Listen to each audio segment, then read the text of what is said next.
Bonjour à tous, bonjour à toutes et bienvenue pour l'analyse de cette quatrième partie de la grande finale du championnat du monde, Ding Liren versus Yan Nepomniachtchi. Le chinois Ding Liren est mené d'un point, un point perdu lors de la deuxième ronde dans laquelle il avait les blancs. Et là, pour cette quatrième ronde, il a à nouveau les blancs. Quand Nepo avait lui les blancs, il avait joué une fois E4, une fois D4. Ding Liren avait joué D4 lors de la partie qu'il avait perdue. Et là, il ouvre par C4, ouverture anglaise. Le cavalier F6, cavalier C3, E5. Comme souvent, les anglaises peuvent transposer dans des siciliennes inversées, donc comme s'il y avait eu E4 et C5, sauf que les blancs jouant la sicilienne en premier ont un temps de plus dans toutes les variantes. Cavalier F3, cavalier C6, E3, fou B4 fait penser à la sicilienne Rossolimo couleur inversée, Dame C2. On se dit que l'idée de Dame C2, c'est de pouvoir reprendre de la Dame en cas de fou prend C3. Et Dame prend C3 était effectivement le coup le plus joué historiquement, sauf que dans cette partie, comme c'est la mode depuis quelques années, Ding Liren a choisi de reprendre vers le centre par B prend C3. On se demande à quoi sert ce coup Dame C2.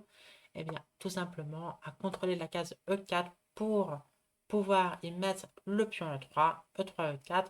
Donc maintenant que les blancs ont perdu un temps à jouer E3 puis E4, c'est une position qu'on aurait pu vraiment avoir couleur inversée dans une grosse limo, sauf que les noirs n'auraient pas pu la forcer. Euh, Bref, il y a eu petit roc. Ici, le coup le plus joué historiquement, c'était D3, sur quoi cavalier H5 est excellent, avec l'idée non pas spécialement d'aller en F4, mais de libérer le pion F pour jouer F5 au prochain coup, par exemple sur fou E2 ou sur G3 ou sur n'importe quel coup. Les noirs envoient F5 et ont une très bonne position. Donc D3 a plus ou moins arrêté d'être joué. On joue fou E2 d'abord. Et ici, Anish Giri a récemment eu cette position avec les noirs. Il a compris que ce cavalier n'était pas placé de manière optimale maintenant qu'il y a un pion blanc en C3. Et il a joué cavalier E7, obtenu une très bonne partie. Donc, direction la case G6, obtenu une très bonne partie. Et il avait fini par match nul. Bref, Nepo s'est peut-être trompé dans sa prépa. Il a confondu les variantes D3 et Fou2, joué cavalier H5, un coup qui n'est pas optimal. Ce placement de cavalier au bord. Comme toujours, quand il y a un cavalier H5 pas protégé, il faut penser à la combinaison potentielle cavalier prend E5. Donc là d'ailleurs, vous pouvez vous demander est-ce que vous le jouez ou pas. La réponse est non, très mauvais. Ça aurait pu gagner un pion, mais là ça perd la partie. Parce qu'il y a cavalier prend E5, fou prend H5, les blancs ont un tour de plus. Déjà les noirs pourraient le regagner s'ils veulent, mais il y a bien plus fort. Dame G5, attaque le fou, attaque le pion G2. Le pion G2 derrière, c'est la catastrophe. Donc on peut tenter fou F3 pour tout défendre. Mais cavalier prend F3, G prend F3, Dame G2, attaque la tour. Sur tour F1, il y a même fou H3. Il y a aussi du Dame prend F3 dans l'air. Bon bref, c'est horrible. Donc cavalier prend E5, ça aurait pu, mais non, pas du tout. Sauf que sur cavalier H5, Dingren a joué D4 avec un petit avantage. Ça fait penser maintenant à des positions de Nimzo indienne, variante Semish. Je vais m'expliquer. Regardez ce jeu des transpositions, enfin là en l'occurrence des fausses transpositions, mais on a quasiment la même position qu'après D4, cavalier F6, C4, E6, cavalier C3, fou B4, la défense nimzo-indienne, A3, la variante Semish, fou prend C3, B prend C3, imaginons roc, dame C2, menace 4, mon D5, c'est le meilleur coup, mais D6 n'est pas totalement délirant, E4, cavalier C6, cavalier F3, E5, et ici, fou E2 serait pas forcément terrible parce que les noirs peuvent mettre la pression sur le pion D4 par un coup comme fou G4, forcer les blancs à prendre une décision au centre, une décision qu'ils ne veulent pas prendre parce qu'ils auraient aimé garder les pions côte à côte. C'est comme ça qu'ils sont les plus forts, ces pions. Hein. Après D5, cavalier A5, là le pion C4 va être très très faible et la case C5 également.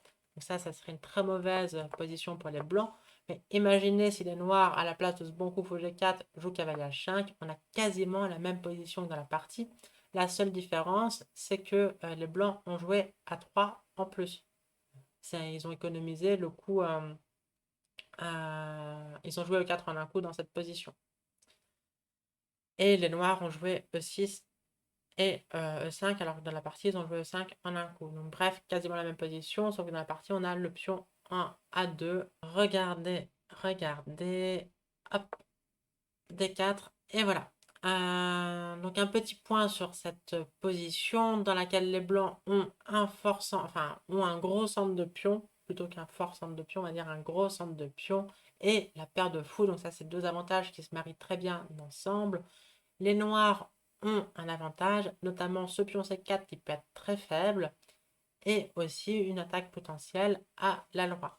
Donc dans cette position, Nepo a joué cavalier F4, un coup intéressant, parce que ça force plus ou moins les blancs à prendre un F4, donc à donner un de leurs deux avantages, à savoir la paire de fous qui n'ont plus, mais ça enlève un pion central des noirs, donc maintenant le centre de pion blanc est encore plus imposant qu'avant. Et étrangement, cette position avait déjà été obtenue dans la pratique de haut niveau par nul autre que Richie Rapporte, le secondant principal de Tingliren. Il avait gagné une belle partie il y a 10 ans contre l'Allemand Ilya Zaragatsky. Et Richie avait joué H4.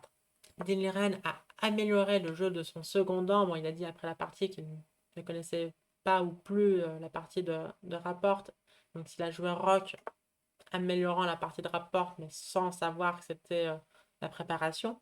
Mais bref, c'est le meilleur coup, plutôt que le coup H4 qui est dans le style de rapport, hein, toujours intéressant, mais trop agressif pour être totalement correct, même si rapport avait gagné. Bref, il y a eu Rock, et ici, un Dame F6. Bon, la dame protège son pion, va permettre la connexion entre les tours, prépare peut-être même des coups comme G5, pour faire parler cette majorité 4 contre 3 à la loi et de manière générale se place bien à la loi de manière agressive. Tour E1, tour E8 et ici l'ordinateur suggérait plusieurs coups, des coups un peu défensifs comme H3 qu'on peut quand même regretter hein, si un jour on se voit un G5, bon c'est pas le coup de l'ordi mais on peut commencer à regretter d'avoir joué H3 qui peut-être va être plus affaiblissant qu'autre chose même si G5 est trop optimiste d'après l'ordi, hein, c'est toujours une idée. Il y a un sacrifice qu'on va revoir dans la partie que l'ordinateur suggère aussi, c'est C5, enlève l'autre pion central à un des noirs et permet E5, suivi peut-être d'un D5 plus tard, donc ça c'est très intéressant. À la place, Dingliren a joué fou D3, pas le plus précis, parce que il y a fou G4, des noirs, coup joué, coup trouvé par Nepomniachtchi. Donc, fou G4, excellent coup. Cavalier D2, évidemment, on ne peut pas laisser prendre un F3. Donc, cavalier D2. Mais là, à première vue, le réflexe, en tout cas que moi j'aurais eu en blitz, c'est de jouer F3. Sauf que c'est très mauvais. C'est très mauvais pour deux raisons instructives. H3 est bon. On peut se dire, mais attends, c'est une gaffe. Fou prend H3, je prends H3, dame G6 échec, dame G2 mat.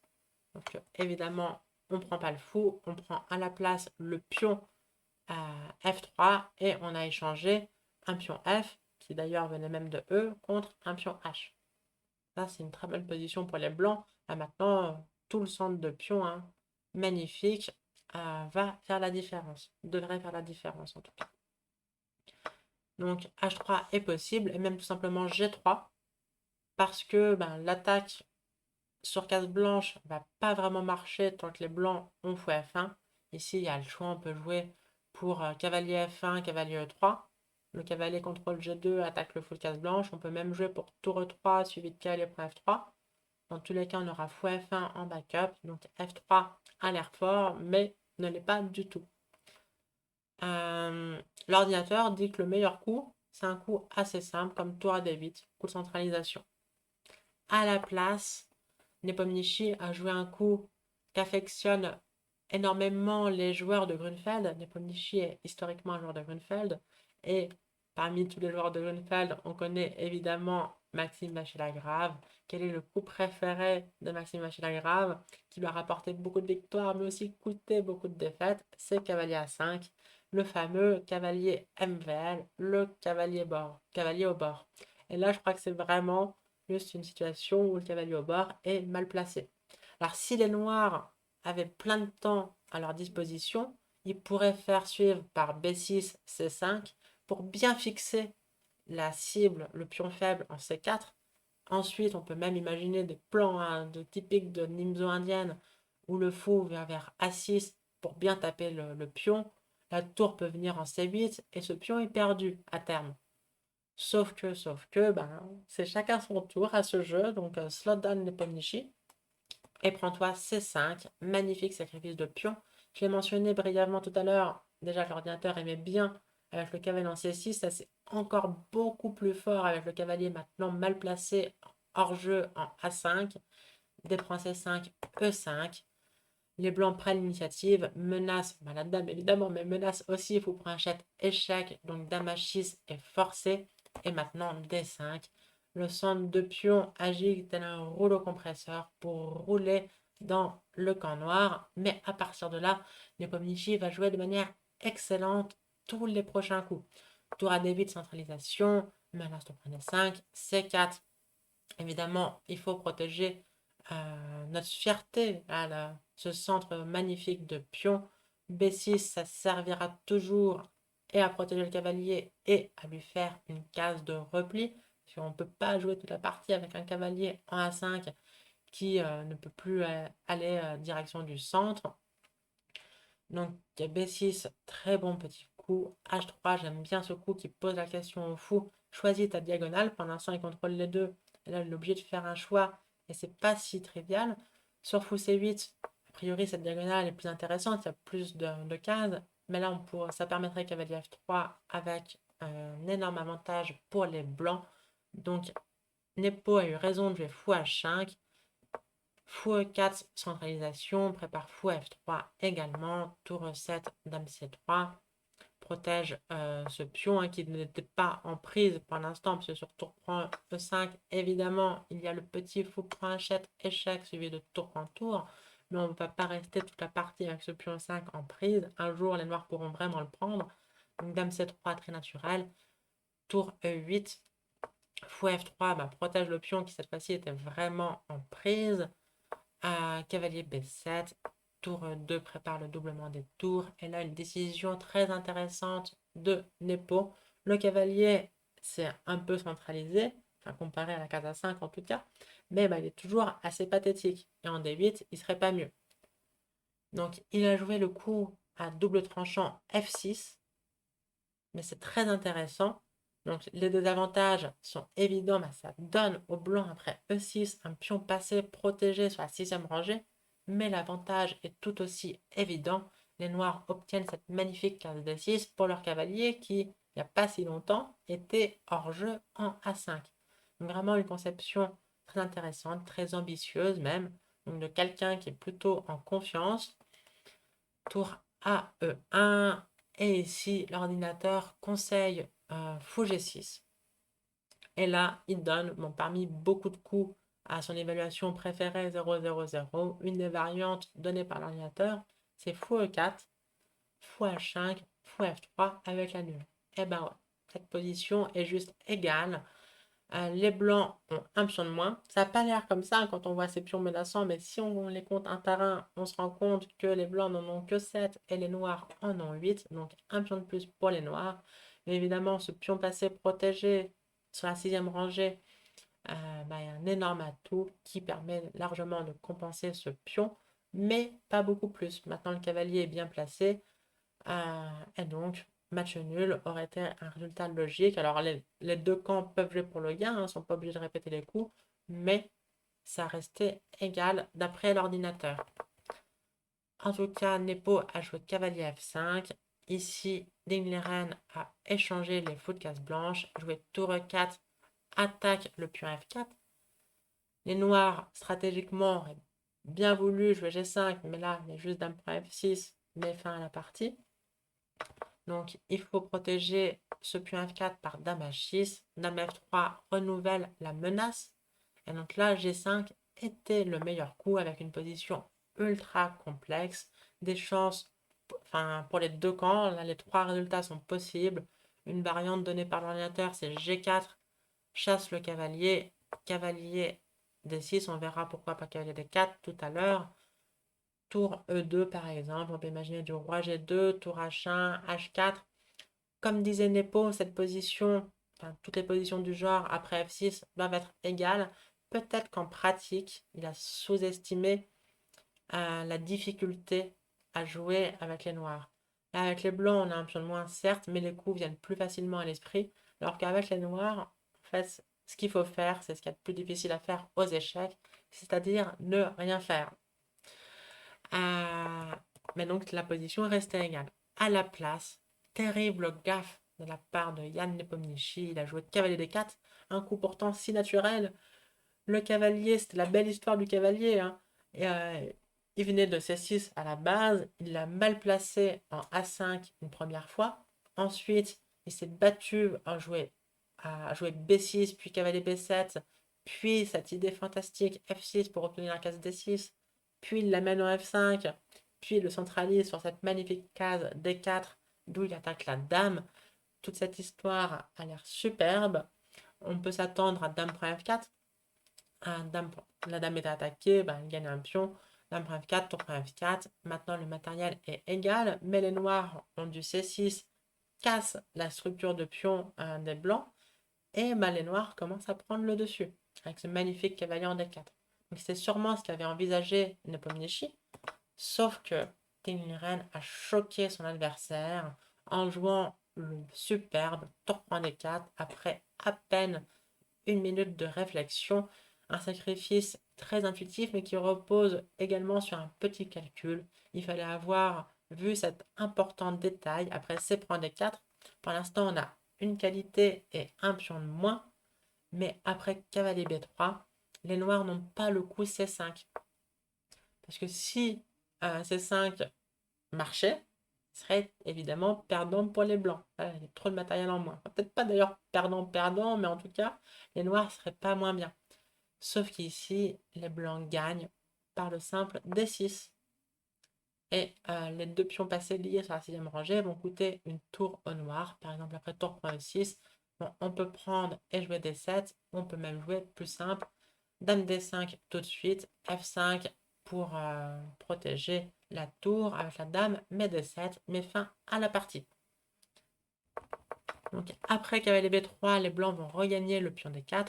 Donc il y a eu G5, cavalier prend D4. Maintenant, ce n'est que une qualité nette de moins, mais il y a égalité en termes de pions.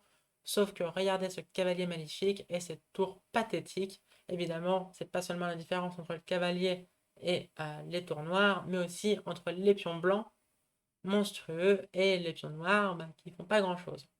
Donc il y a eu dame G6 et là un superbe coup positionnel de la part de Ding Liren. G4, magnifique. Il veut la case F5 pour son cavalier, qui était déjà très bien en D4, qui aurait pu être peut-être mieux en C6, mais la meilleure de toutes les cases, c'est la case F5, pour l'instant bien contrôlée par la dame. G4 assure un futur cavalier F5. Nepo a pris en passant. Évidemment, on reprend du pion pour ouvrir cette colonne F. La dame contrôle la case F5. Donc après H5, cavalier F5. Et là, c'est horrible. Évidemment, les noirs veulent quand même conserver leur qualité de plus. Donc ils ont joué tour H7, mais dame E4.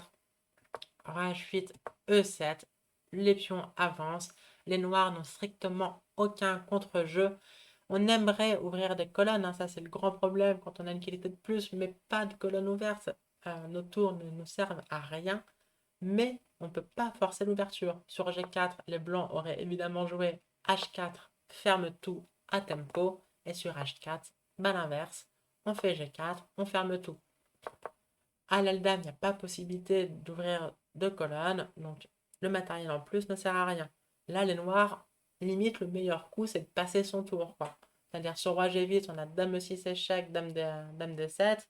Sur un coup de tour, au minimum, les blancs peuvent récupérer leur qualité avec égalité matérielle et un pion E7, c'est gagnant. Donc le pauvre Nepomniachtchi qui n'a pas le droit de passer son tour a joué dame F7, sauf que là, ça permet une transposition dans une finale totalement gagnante par le simple D6. La dame en F7 est malheureusement placée, mais c'était même pas un mauvais coup, hein. D'ailleurs, l'ordi dit qu'il y avait encore mieux à faire que D6, on n'était même pas pressé. On peut jouer des coups comme A4, comme dame D4, enfin bon, bref, peu importe, c'est juste une poubelle intégrale pour les noirs. Et D6, c'est le coup humainement le meilleur et le plus simple, parce que les blancs récupèrent leur qualité. Il n'y a pas de dame prend 7, il y aura qu'à prend 8. Surprise, prise, là c'est même une pièce de plus. Donc sur Calais prend D6, Nepo a joué dame G8, prise en E8, prise en E8, le matériel est maintenant égal, mais avec le pion E7 et ce roi qui a tous ses pions avancés devant lui, l'issue de la partie ne fait plus aucun doute. Mais Nepo a continué à jouer par inertie. Dame E6 atteint en plus le 40e coup, donc maintenant les joueurs ont une heure supplémentaire. Sur tour F7, comment est-ce que vous auriez gagné cette partie? C'est pas le coup de jouer par Nepo, mais comment est-ce que vous, on conclut? Vous l'avez trouvé, dame prend F7 et E8 dame. Donc c'est pour ça que Nepo a protégé le pion par roi G7. Tour F1, l'attaque à nouveau. Tour H6 se défend tant bien que mal. Tour D1, menace tour D8. F5, contre-attaque sur la dame qui bouge avec échec. Sur tour F6, c'est tour D8, fin de partie. Donc Nepo a tenté roi F7, il continue, il aurait pu abandonner en vrai, hein, mais on peut comprendre qu'après une telle déroute, il joue encore par inertie et n'abandonne pas tout de suite. Dame prend F5, échec. Maintenant les blancs ont même l'avantage matériel et encore tous les avantages positionnels qu'on avait mentionnés, hein, l'attaque contre le roi et le pion E7 toujours en vie. Évidemment, sur roi prend E7, c'est tour à échec et on gagne la dame. Donc il y a eu tour F6, petit échec, force, roi E6, seul coup légal. Ici, parmi tous les coups qui gagnent, dame G7 a été joué, c'est humainement le plus simple et le plus fort, parce que c'est un coup qui fait une menace tour E1, échec, gagne la tour. Ici, une jolie variante, c'était tour F7, échec, sur quoi on gagne par dame G6, avec l'idée que sur roi prend E7, on a un mat en 1, vous l'avez vu, dame D6, échec et mat, je sais jamais, guéridon, épaulette, ni l'un ni l'autre. Dites-moi en commentaire comment s'appelle ce mat. Je crois que c'est guéridon, mais je suis pas certaine.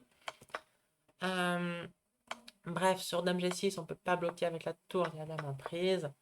Donc dame G6 aurait mis fin à la partie. Là-dessus, c'est mat en 1 également. Tour D5, échec et mat. Donc Nepo a continué par tour G6, dame F8 et enfin il a abandonné. Alors ça y est, c'est limite dommage de ne pas avoir joué un coup de plus, par exemple tour G8, sur quoi tous les coups gagnent, littéralement, mais le plus joli et peut-être le plus fort, c'est dame prend G8, échec, sacrifice de dame, magnifique, dame prend dame, et là, tour D8, il n'y a pas d'échec.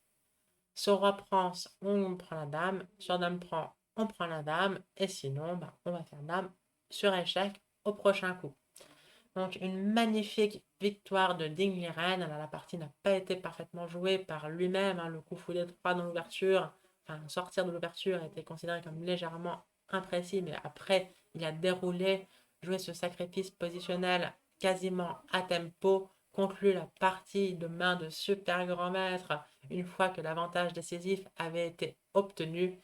Donc bravo à Ding Liren qui relance totalement le match et même, je pense, qui repasse favori parce que là, c'est la grande interrogation de ce match. Jusqu'à présent, Jan Nepomniachtchi a toujours très mal vécu la défaite. Ça s'est vu lors de son championnat du monde contre Magnus Carlsen. Il avait joué de manière excellente pendant 5 parties et demie, perdu la 6e partie après bien des péripéties et surtout bien des coups et bien des heures de jeu. Et après, il s'est totalement écroulé. Le reste du match, vous auriez mis un 2500 à sa place, ça aurait été pareil. Avec tout le respect que je dois à Yann, c'est vrai qu'il avait très mal joué après la 6e ronde. Euh, En revanche, lors des tournois des candidats qu'il a gagnés, les 2 tournois qu'il a gagnés, bah, le deuxième, là, le plus récent, il n'a jamais perdu. Il a très bien joué tout le tournoi, mais il n'a pas eu ce facteur tilt après une défaite, parce qu'il n'a jamais perdu. Et lors du premier, il avait perdu, mais juste après sa défaite, il s'était passé un an de Covid. Donc le tournoi avait été scindé en deux, il avait eu un an pour se remettre de sa défaite. Et la deuxième partie du tournoi, il n'a pas perdu. Donc Yann Nepomniachtchi, tant qu'il perd pas, il a toujours été excellent quand il est en confiance et dans les positions un peu chaotiques. C'est peut-être même le meilleur joueur du monde. Il y a certaines positions où il joue sûrement mieux que Magnus Carlsen himself. Mais quand il perd, il nous a habitués au pire. Donc là, il peut avoir bien des regrets. Là, ce cavalier des 4, énorme gaffe, va le hanter longtemps. Il a expliqué avoir totalement oublié tour point des 4, enfin, c'est-à-dire qu'il a vu le coup dans sa tête, mais il s'est dit non, mais ça peut pas marcher. Bon, c'était pas très sérieux à ce niveau. Donc ça peut le faire vriller. Et dans ce cas, ben, ça sera la boucherie. Donc on craignait le scénario du pire pour Dean Leren jusqu'à cette victoire. Mais vu le scénario de cette victoire, maintenant on peut craindre le scénario du pire pour Yann Nepomniachtchi. En tout cas, ça nous annonce un tournoi, un match de championnat du monde palpitant. J'espère que mes vidéos vous plaisent. Si c'est le cas, merci de le signaler par un petit like ou un petit commentaire ou encore mieux par un petit don si vous pouvez vous le permettre sur Tipeee. Merci à ceux et à celles qui le font et je vous dis à après-demain pour l'analyse de la cinquième partie. À bientôt, belle soirée ou belle fin de journée. Ciao.